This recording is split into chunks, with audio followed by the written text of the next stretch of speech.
Hello दोस्तों, आज की इस वीडियो में हम लोग देखने जा रहे हैं बिजनेस स्टडी का चैप्टर 1 हिंदी में। हम लोग वीवीआई क्वेश्चन देखने वाले हैं और इसी को आप लोग याद कर लीजिए। एक तरह से पूरा का पूरा नोट्स हो गया, ठीक है, नोट्स तैयार हो गया, इससे बाहर कहीं भी नहीं पूछेगा, ठीक है। चैप्टर 1 का जो क्वेश्चन मैं आपको जो ही बताऊँगा उससे बाहर नहीं पूछेगा, ठीक है। सबसे पहला शुरुआत है, प्रबंध क्या है। बार बार पूछने वाला सवाल है कि प्रबंध क्या है, व्हाट इज मैनेजमेंट। तो क्या होगा इसका आंसर, प्रबंध वह प्रक्रिया है जिसमें किसी काम को कुशल एवं प्रभावी ढंग से करने के लिए कार्यों के एक समूह नियोजन, संगठन, नियुक्तिकरण, निर्देशन व नियंत्रण को संपन्न किया जाता है। बहुत ही सिंपल लैंग्वेज में दोस्तों है, अच्छे समझिए कि प्रबंध क्या है। प्रबंध एक ऐसी प्रक्रिया है जिसमें, मेरे साथ बोलते जाइए, जिसमें किसी काम को कुशल एवं प्रभावी ढंग से करने के लिए कार्यों के एक समूह नियोजन, संगठन, नियुक्तिकरण, निर्देशन व नियंत्रण को संपन्न किया जाता है। बिल्कुल सिंपल लैंग्वेज में था, आई होप क्लियर हुआ होगा। नेक्स्ट क्वेश्चन है, प्रबंध का महत्व क्या है। प्रबंध का महत्व क्या है, आइए देखते हैं। प्रबंध के महत्व इस प्रकार से हैं, जब भी आपको हिंदी में आए तो आपको कैसे लिखना है। जब भी इम्पोर्टेंस महत्व पूछे, चाहे उसका फीचर्स पूछे, तो आपको पॉइंट में लिखना है। कैसे लिखना है, तो सबसे पहले लिखेंगे प्रबंध के महत्व इस प्रकार से हैं। पहला पॉइंट दीजिएगा, न्यूनतम प्रयत्नों से अधिकतम परिणामों की प्राप्ति, ठीक है। प्रबंध न्यूनतम प्रयत्नों के द्वारा अधिक परिणामों की प्राप्ति संभव बनाता है। इसके लिए वह निर्धारित लक्ष्यों की प्राप्ति हेतु उत्पादन के विभिन्न साधनों में समन्वय स्थापित करता है। तो ठीक है, इतना आपको लिखना है पहले कि न्यूनतम प्रयत्नों से अधिकतम परिणामों की प्राप्ति, और उसके बाद आपको ये सब पॉइंट दे देना है कि प्रबंधन न्यूनतम प्रयत्नों के द्वारा अधिक परिणामों की प्राप्ति संभव बनाता है। इसके लिए वह निर्धारित लक्ष्यों के प्राप्ति हेतु उत्पादन के विभिन्न साधनों में समन्वय स्थापित करता है, कोऑर्डिनेशन स्थापित करता है। उसके बाद दूसरा पॉइंट लिखना है, प्रतिस्पर्धा का सामना के लिए। प्रतिस्पर्धा का सामना के लिए बोल रहा है कि प्रबंध प्रतिस्पर्धा का सामना करने के लिए अनेक नवीन विचारों को प्रदान करता है, जिससे बाजार में बना रहना संभव हो पाता है। बिल्कुल सिंपल में बताया आपको कि 2 पॉइंट लिख देना है। 2 नंबर का आएगा, 2 नंबर का आएगा, 2 मार्क्स का आएगा, तो आपको 2 पॉइंट लिखना है। मस्त नंबर पूरा का पूरा मिलेगा आपको, फुल मार्क्स मिलेगा। प्रतिस्पर्धा का सामना के लिए प्रबंध प्रतिस्पर्धा का सामना करने के लिए अनेक नवीन विचारों का प्रदान करता है, जिससे बाजार में बना रहना संभव हो पाता है। नेक्स्ट क्वेश्चन देखते हैं, प्रबंध के स्तर से आपका क्या अभिप्राय है। यहाँ पर क्या होगा, प्रबंध के स्तर से आपका क्या अभिप्राय है। चलिए देखते हैं फटाफट से, प्रबंध के स्तर से क्या अभिप्राय है।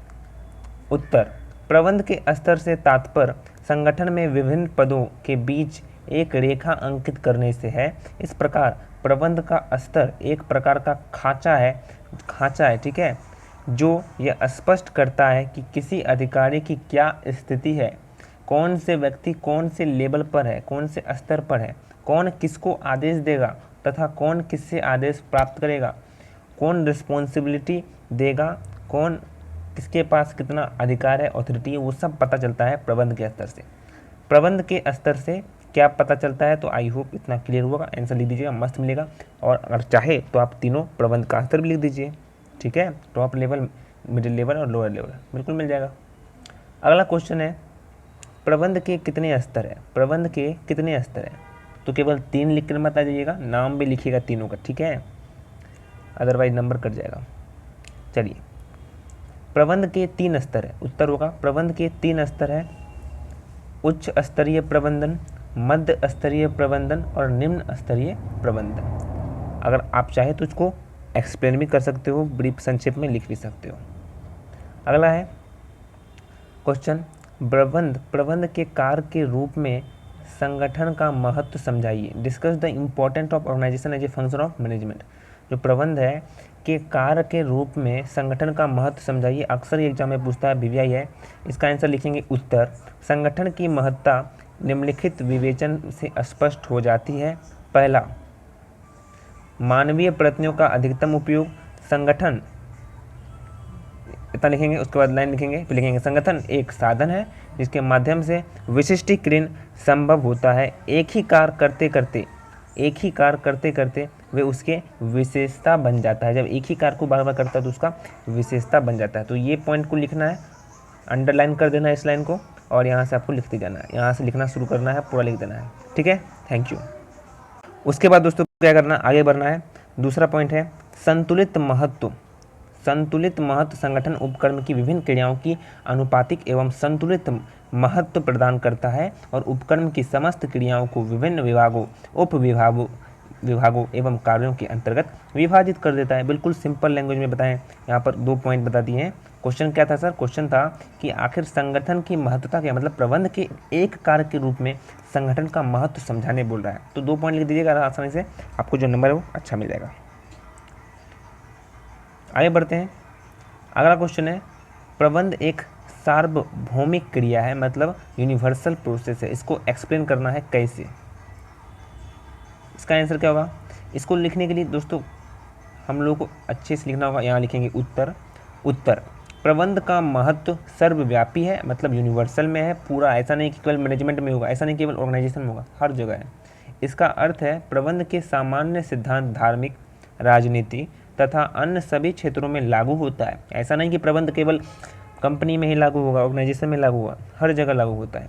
इन लक्ष्यों को बिना नियोजन, निर्देशन, समन्वय तथा नियंत्रण आदि के प्राप्त नहीं कर सकते हैं, इसलिए प्रबंध सार्वभौमिक क्रिया है। सिंपल। चलिए नेक्स्ट क्वेश्चन की तरफ आगे बढ़ते हैं। अगला क्वेश्चन है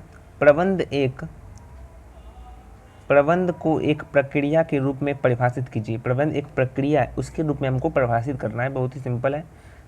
चलिए इसका आंसर होगा उत्तर प्रबंध एक प्रक्रिया है जिसके द्वारा प्रबंधन व्यवस्थित, संबंधित एवं सहकारी मानवीय प्रयासों के माध्यम से उद्देश्यपूर्ण संगठन बनाता है, निर्देशित करते हैं, बनाए रखने हैं तथा संचालित भी करते हैं।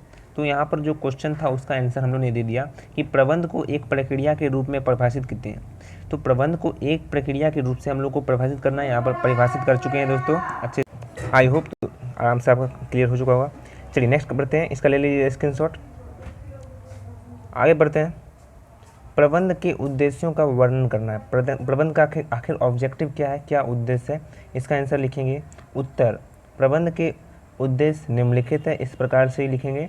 पहला पॉइंट लिखेंगे संगठनात्मक उद्देश्य। इस उद्देश्य का निर्धारण करते हुए समय प्रबंध द्वारा व्यवसाय में हित रखने वाली सभी पक्षों का ध्यान रखा जाता है, जिनमें जीवित रहना, लाभ एवं विकास आदि होता है। पहला पॉइंट लिख दीजिए। दूसरा पॉइंट लिखेंगे सामाजिक उद्देश्य। प्रबंध के सामाजिक उद्देश्यों का अभिप्राय प्रबंध की क्रियाओं के दौरान सामाजिक हित का ध्यान रखने से है, इसलिए प्रत्येक संगठन का उत्तरदायित्व बनता है कि वह समाज के प्रति अपनी जिम्मेदारी को निभाए। तो 2 पॉइंट आसानी से आप लोग लिख सकते हैं। प्रबंध का जब उद्देश्य पूछेगा तो 2 पॉइंट ही लिखना है। 2 मार्क्स का पूछेगा आपसे तो 2 पॉइंट लिख दीजिएगा, आसानी से आपको नंबर मिल जाएगा। चलिए नेक्स्ट आगे बढ़ते हैं। आप लोग वीडियो को पॉज करके आसानी से कॉपी पर नोट कर सकते हो, बहुत इंपॉर्टेंट है, इससे बाहर नहीं पूछेगा। अगला है प्रबंध एक पेशा है। इसको हम लोग को क्या करना है, एक्सप्लेन करना है। तो लिखेंगे यहाँ से उत्तर प्रबंध एक पेशा है, इसकी विशेषताएं निम्न है। पहला पॉइंट लिखेंगे प्रबंध में भी पूर्ण अनुशासन पाया जाता है। अन्य पेशा की भांति प्रबंधक भी अपनी कार्य कुशलता के लिए अनुशासन का पालन करते हैं। ये हो गया पहला पॉइंट। दूसरा पॉइंट लिखेंगे प्रबंध की विधि वैज्ञानिक होती है। प्रबंध के कार्य करने एवं नेतृत्व प्रदान करने की निश्चित विधियाँ होती है। आई होप ये 2 पॉइंट आसानी से आप लोग लिख सकते हैं। बहुत ही सिंपल लैंग्वेज में बताया है क्या बात है आखिर कि प्रबंध एक पेशा कैसे है। तो 2 पॉइंट लिख देंगे, हो जाएगा। नेक्स्ट पॉइंट है प्रबंध एक सामाजिक क्रिया है। प्रबंध क्या है, एक सोशल प्रोसेस है, उसको हम लोग को करना है एक्सप्लेन कैसे। तो इसका आंसर लिखेंगे उत्तर प्रबंध एक सामाजिक क्रिया है क्योंकि प्रबंधन का मुख्य रूप से संबंध व्यवसाय के मानवीय पक्ष से होता है। संस्था के सभी कर्मचारी समाज के ही अंग होते हैं, इसीलिए प्रबंध एक सामाजिक क्रिया है। ठीक है, क्योंकि समाज के लोग उसमें काम करते हैं, एक तरह से वही कर्मचारी होते हैं। ठीक है, बिल्कुल आंसर लिख दीजिएगा, नंबर मिलेगा आपको फुल मार्क्स। नेक्स्ट क्वेश्चन है प्रबंध में दक्षता क्या है, मतलब इफिशिएंट मैनेजमेंट किसको कहते हैं, वो पूछ रहा है। आंसर लिखेंगे उत्तर प्रबंध में दक्षता से आशय यह है कि को अपने गुण, व्यवहारों तथा नीतियों से अपने अधीनस्थों को प्रभावित करने की क्षमता से, जिससे वे अपना कार्य स्वयं करके साथ ही साथ स्वयं करने के लिए तैयार रहे। प्रबंधकों के बिना दबाव से उनका काम स्वतः चलता रहे। बिना प्रबंधक कर्मचारी पे दबाव डाले वो कर्मचारी अच्छे से काम चलते रहे। एफिशिएंट वर्क इसे ही कहते हैं कि वो अपने आप काम स्वतः ही काम चलता रहे और वो बिना दबाव के ही काम करे, तो उसे ही हम लोग क्या कहते हैं, प्रबंध में दक्षता। ठीक है, इसको आप लोग नोट कर लीजिए। अगला क्वेश्चन है, मानव संसाधन प्रबंध के विकास के 2 चरणों का वर्णन करें। Discuss the 2 activity of human resource management. इसका आंसर लिखेंगे उत्तर पहला, नीति पहल।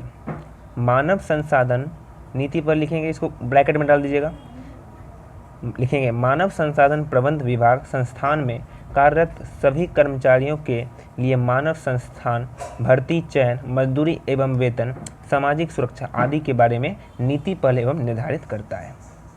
उसके बाद दूसरा पॉइंट लिखेंगे मूल्यांकन।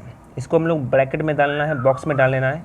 फिर लिखेंगे, यहाँ से लिखना शुरू करेंगे, मानव संसाधन विभाग संस्थान में कार्यकाल कर्मचारियों के कार्य निष्पादन, लक्ष्य पूर्ति आदि की दिशा में किए गए प्रयासों, संगठनात्मक एवं कर्मचारी नीतियों की अनुपालन को समय समय पर मूल्यांकन करता है। ये 2 पॉइंट हम लोग लिख देंगे, पूरा फुल मार्क्स हमें मिल जाएगा। अगला क्वेश्चन है, प्रबंध की हमें आवश्यकता क्यों है? Why management is necessary.